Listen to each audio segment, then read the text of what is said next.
ಮೈಸೂರು ಮೂಡಾದಲ್ಲಿ 50-50 ಹಗರಣ ವಿಚಾರಕ್ಕೆ ಸಂಬಂಧಪಟ್ಟಂತೆ ಹಂಚಿಕೆಯಾದ ಸೈಟ್ಗಳ ಮಾರಾಟಕ್ಕೆ ತಡೆಯಾಜ್ಞೆಗೆ ಕೋರ್ಟ್ ಮೊರೆ. ಮೈಸೂರು ಮೂಡಾದ ಬಿಡಿ ನಿವೇಶನ ಪ್ರೋತ್ಸಾಹ ನಿವೇಶನ ಆಯುಕ್ತ ದಿನೇಶ್ ಕುಮಾರ್ ಸಮಯದಲ್ಲಿ ನೀಡಿದ ಸೈಟ್ಗಳು ತನಿಖೆ ಹಿನ್ನೆಲೆ ಸೈಟ್ಗಳು ಮತ್ತೊಬ್ಬರಿಗೆ ಮಾರಾಟ ಮಾಡೋದಕ್ಕೆ ಬ್ರೇಕ್ ಹಾಕಲಾಗಿದೆ. ಮೈಸೂರಿನ ಪ್ರಧಾನ ಸಿವಿಲ್ ಮತ್ತು ಜೆಎಂಎಫ್ಸಿ ಕೋರ್ಟ್ನಲ್ಲಿ ಕೇಸ್ ದಾಖಲಾಗಿದೆ. ರಾಜ್ಯ ಸರ್ಕಾರ ಮುಖ್ಯ ಕಾರ್ಯದರ್ಶಿ ವಿರುದ್ಧ ಕೋರ್ಟ್ಗೆ ಮೊರೆ ಹೋಗಲಾಗಿದೆ. ವಕೀಲ ಎಸ್ ಅರುಣ್ ಕುಮಾರ್ ಅವರಿಂದ ಸಿವಿಲ್ ದಾವೆ ದಾಖಲು ಮಾಡಲಾಗಿದೆ. ಮುಗ್ಧರಿಗೆ ಅನ್ಯಾಯ ಆಗದಂತೆ ತಡೆಗಟ್ಟಲು ನ್ಯಾಯಾಲಯದ ಮೊರೆ ಹೋಗಲಾಗಿದೆ. ಮೂಡಾ 50-50 ಹಗರಣದ ಬಗ್ಗೆ ದೇಸಾಯಿ ಆಯೋಗ, ಲೋಕಾಯುಕ್ತ, ಇಡಿ ಹಂತದಲ್ಲಿ ತನಿಖೆ ನಡೀತಾ ಇದೆ. ಅವೆಲ್ಲವೂ ಕೂಡ ಕ್ರಿಮಿನಲ್ ಪ್ರಕರಣಗಳು ತನಿಖೆ ಆಗ್ತಾ ಇದೆ. ತನಿಖೆಗಳು ಮುಗಿಯಲು ಎಷ್ಟು ವರ್ಷ ಬೇಕೋ ಗೊತ್ತಿಲ್ಲ. ಈಗ ಸೈಟ್ ಪಡೆದವರು ಅಮಾಯಕರಿಗೆ ಟೋಪಿ ಹಾಕುವ ಸಾಧ್ಯತೆ ಇದೆ. ಖಾತೆ ವರ್ಗಾವಣೆ ತಡೆಯದೇ ಇದ್ದರೆ ಸೈಟ್ಗಳು ಕೈ ಬದಲಾಗಬಹುದು. ಅಕ್ರಮದ ಬಗ್ಗೆ ಮಾಹಿತಿ ಇಲ್ಲದ ಮುಗ್ಧರು ತೊಂದರೆಗೆ ಸಿಲುಕಬಹುದು. ಇದನ್ನು ತಪ್ಪಿಸಲು 50-50 ಅನುಪಾತದ ಸೈಟ್ ಪರಾಭವ ಮಾಡದಂತೆ ತಡೆ ನೀಡುವಂತೆ ಕೋರ್ಟ್ಗೆ ಮನವಿ ಮಾಡಿದ್ದೇನೆ ಅಂತ ಮೈಸೂರಿನಲ್ಲಿ ಸುದ್ದಿಗೋಷ್ಠಿ ನಡೆಸಿ ವಕೀಲ ಅರುಣ್ ಕುಮಾರ್ ಅವರು ಹೇಳಿಕೆಯನ್ನು ಕೊಟ್ಟಿದ್ದಾರೆ. ನಾವು ನಮ್ಮ ಮೈಸೂರು ಕೋರ್ಟ್ನಲ್ಲಿ ಒಂದು ಕೇಸನ್ನ ದಾಖಲೆ ಮಾಡಿದ್ದೀವಿ. ನಾನು ಮತ್ತೆ ನಮ್ಮ ಸತೀಶ್ ಅವರು ಸೇರಿ ಕೇಸ್ನ ದಾಖಲೆ ಮಾಡಿದ್ದೀವಿ.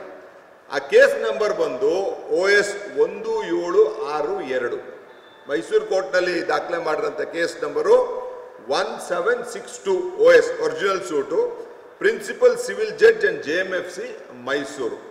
ಇಲ್ಲಿ ನಮ್ಮ ಸೂಟನ್ನ ನಾವು ದಾಖಲೆ ಮಾಡಿದ್ದೀವಿ.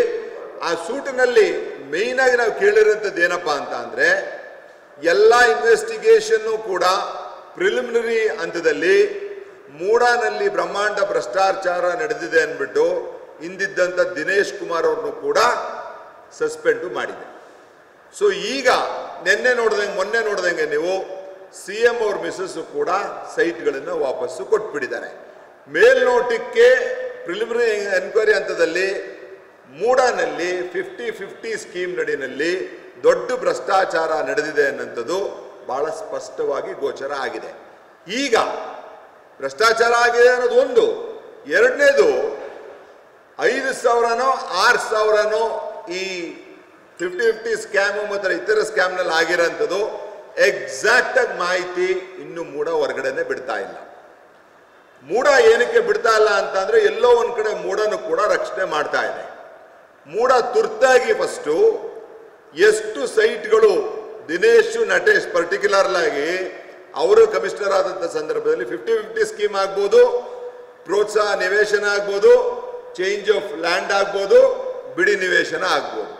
ಮತ್ತೆ ಈ ಸರ್ವೆ ನಂಬರ್ ಏನು ಹೇಳಿದೆ ಇದಕ್ಕೆ ಸಂಬಂಧಪಟ್ಟಂಗೆ, ಯಾಕೆಂತಂದ್ರೆ ಯಾಕೆ ಅವ್ರು ಘೋಷಣೆ ಮಾಡಬೇಕು ಅಂತ ಅಂದ್ರೆ, ಯಾರ್ಯಾರು ಭ್ರಷ್ಟಾಚಾರದಲ್ಲಿ ಭಾಗಿಯಾಗಿ ಈ ತರ ಸೈಟ್ಗಳನ್ನ ತಗೊಂಡಿದ್ದಾರೆ ಅವರು ಮುಗ್ಧ ವ್ಯಕ್ತಿಗಳನ್ನ ಹುಡುಕ್ತಾ ಇರ್ತಾರೆ. ಪಾಪ ಯಾರು ಒಂದು ನಿವೇಶನ ಪಡ್ಕೋಬೇಕು ಅಂತ ಇರ್ತಾರೆ ಅವ್ರಿಗೆ ಪರಭಾರ ಮಾಡಿಬಿಟ್ಟು ಅವ್ರು ಲೋನ್ ತಗೊಂಡು ಮನೆ ಕಟ್ಟಿದ ಮೇಲೆ ನಾಳೆ ದಿನ ಅವ್ರಿಗೆ ಗೊತ್ತಾಗುತ್ತೆ ನಾವು ತಗೊಂಡಿರ್ತದೆ ಕಾನೂನು ಬಾಹಿರ ಅಂತ. ಸೊ ಈ ನಿಟ್ಟಿನಲ್ಲಿ ಮೈಸೂರು ನಾಗರಿಕರಿಗೆ ಸಲ್ಲಬೇಕಾದಂತ 6,000 ಸುಮಾರು ಸೈಟ್ಗಳನ್ನ ವಾಪಸ್ ಮೂಡಗೆ ತರುವಂಥದ್ದು ಮೊದಲನೇ ವಿಚಾರ. ಎರಡನೇ ವಿಚಾರ, ಮುಗ್ಧರು ಬಲಿಯಾಗಬಾರ್ದು ಅನ್ನೋಂಥ ವಿಚಾರದಲ್ಲಿ ಈ ಕೇಸನ್ನ ನಾವು ನಿನ್ನೆ ದಾಖಲೆ ಮಾಡಿದ್ದೀವಿ. ಅದರಲ್ಲಿ ನಾವು ಕೇಳಿರೋಂಥದ್ದು ಮನವಿ ಏನಪ್ಪ ಕೋರ್ಟ್ನಲ್ಲಿ ಅಂತ ಅಂದ್ರೆ, 50-50 ಅಡಿನಲ್ಲಿ 2015 ನಂತರ ಯಾರ್ಯಾರಿಗೆ ನಿವೇಶನ ಅಲಾಟ್ ಆಗಿದೆ ಅದನ್ನ ನಲ್ ಅಂಡ್ ವಾಯ್ಡ್, ಅದನ್ನ ಕಾನೂನು ಬಾಹಿರ ಅಂತ ಘೋಷಣೆ ಮಾಡಿ ಅನ್ನೋಂಥದ್ದು ಒಂದು. ಎರಡನೇದು, 50-50 ಅನುಪಾತದಲ್ಲಿ ಮುಂದೆ ಯಾವುದೂ ಕೂಡ ಕ್ರಮಗಳನ್ನು ತಗೋಬಾರ್ದು till enquiry and till the court case is completed ಅನ್ನೋದು ಎರಡನೇ ಪ್ರೇಯರು. ಮೂರನೇ ಪ್ರೇಯರು, ಈ ಏನು 50-50 ಅನುಪಾತದಲ್ಲಿ ಸೈಟ್ಗಳನ್ನ ತಗೋಬಿಟ್ಟಿದ್ದಾರೆ ಈಗ ಕಾನೂನು ಬಾಹಿರವಾಗಿ, ಅವರನ್ನ ಪರೆಬಾರೆ ಮಾಡ್ದಂಗ ಸೈಟ್ಗಳನ್ನ ಅವ್ರಿಗೆ ತಡೆ ಒಡ್ಡಬೇಕು ಅನ್ನೋಂಥದ್ದು ಇನ್ನೊಂದು ಪ್ರೇಯರು. ಬೇರೆಯವ್ರಿಗೆ ಮಾರಬಾರ್ದು ಅಂತ. ಯಾಕಂದ್ರೆ ಮುಗ್ಧರೆಲ್ಲ ಸಿಕ್ಕಾಕೊಳ್ಳೋದು ಹಿಂಗೆ, ಈ ಭ್ರಷ್ಟಾಚಾರದಲ್ಲಿ ತಗೊಳ್ಳೋರು ಬೇಗ ಬೇಗ ಬೇಗ ಬೇಗ ಬೇರೆಯವ್ರಿಗೆ ಮಾರ್ಬಿಡ್ತಾ ಇರ್ತಾರೆ. ಸೊ ಅದನ್ನ ತಡೆ ಹಿಡಿಬೇಕು ಅನ್ನೋಂಥದ್ದು ಒಂದು.